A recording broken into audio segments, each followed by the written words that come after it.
Alright, so now that I reviewed everything in a Big 10 90s, it's time to stop and rank all 10 films from worst to the best. So number 10, the worst but not terrible.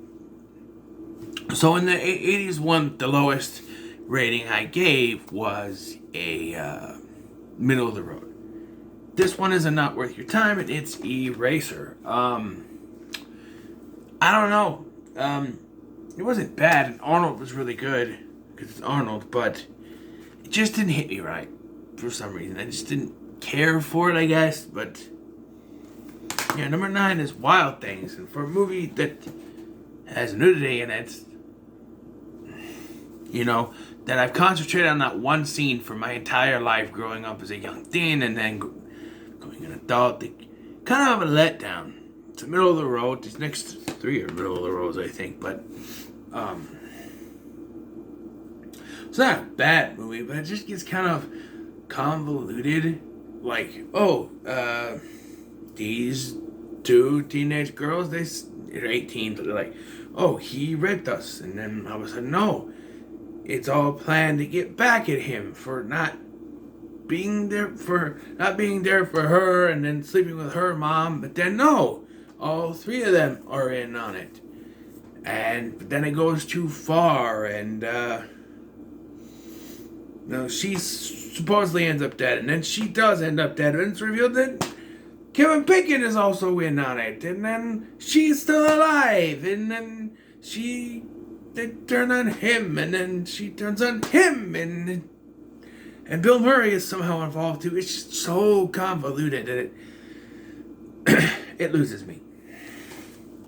Number 8 is Spawn, a movie that's never been the greatest movie ever made by any means, but the acting is pretty good. Like I said in my review, Michael J. White, Michael Sheen are the 2 best things of this film. The most annoying thing in this film is John Leguizamo. The CGI is terrible, but not a bad film. Number 7 is The Guyver. And despite the fact that Mark Hamill is given top booking, he is not the star. And what happens to him in the film, towards the end of the film, doesn't help that. Being a big Star Wars fan, that kind of moves down a little bit. But it's not a bad film. I like the effects, everything about this, is something I would like. Because Stuart Gordon's my favorite director. He didn't direct this, but people who were a part of his productions before were. Screaming Mad George co-directed this, I should say. And Brian Yuzna produced this, so,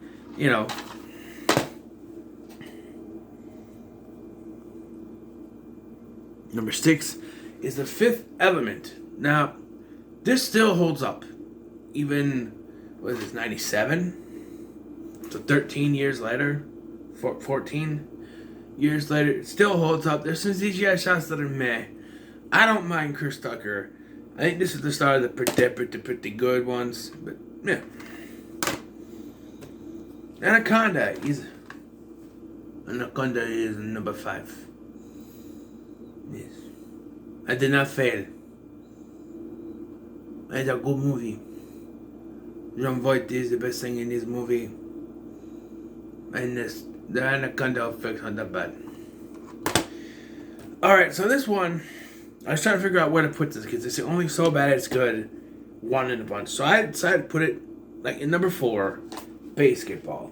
This is the definition of a so bad it's good movie. How could it not be? The jokes are... This movie is not designed to be high filmmaking, right? It's not a high... it's not like, oh, this is going to win awards. No, they didn't make this to do that. They made it to make a comedy. They knew what they were doing. It's very self-aware. The jokes are flying out 24/7. This is not one of those films that you want to put on if you're going to really critique it. Because if I was to sit here and actually review this movie, I would actually tear this movie apart, because there's so many things that you could tear apart. But as it stands, I think it's enjoyable. Number 3 is The Waterboy. Mama said this is a good movie. That's right, Bobby. I love this movie. I really enjoyed myself last night, and the other two on this film really show the quality of what these other two are. But like, this is good. From Adam Sandler to Kathy Bates to Fairuza Balk to Henry Winkler, solid cast, great comedy. Very good. Number 2 is the Brady Bunch movie. This is probably the best TV to movie adaptation because much like basketball, it knows what it is. It doesn't hide that fact. It doesn't try to adapt to the 90s setting with its characters. It takes them straight out of the 70s, plops them in the 90s. They are those characters you remember. The sweet innocent characters. Got the cameos from some of the original casts. All around, pretty good movie. Number one. Here I am, stuck in the middle with you. Here I am, stuck in the middle with you. Reservoir Dogs. I think this is the first. Of these pick 10s that I've done, where the first one I reviewed is number 1. I think. I think the 80s one was number 1. This is one of Tarantino's best films. I'm talking about directed films, by the way. I'm between this and Pulp Fiction. Although, technically, there's the only one that I've seen that he directed. I will be getting more eventually. But, yeah, from the cast to the writing, everything. The dialogue, especially the dialogue, because that's what Tarantino's known best for. Fantastic film. So that's number 1. Alright, I've done it. Now for the future. Well, as I'm sitting here, it is the 20th of November, which means I have 10 days left in this month. And I'm trying to figure out what I'm going to do, really. Whether I'm going to start the ABC review series, which I'm redoing, by the way.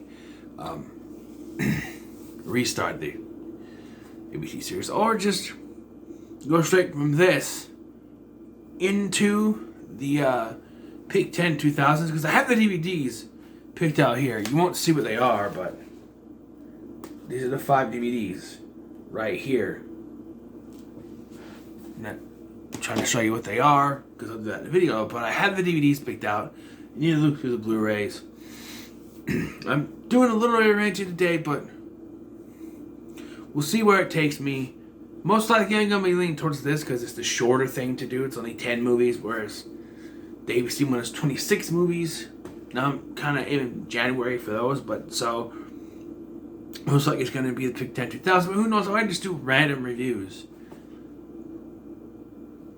Who knows? But so let me know in the comments below what you think of my ranking. Make sure to like, share, and subscribe. Thank you for watching. I've been Scotty, and I'll see you in the next one.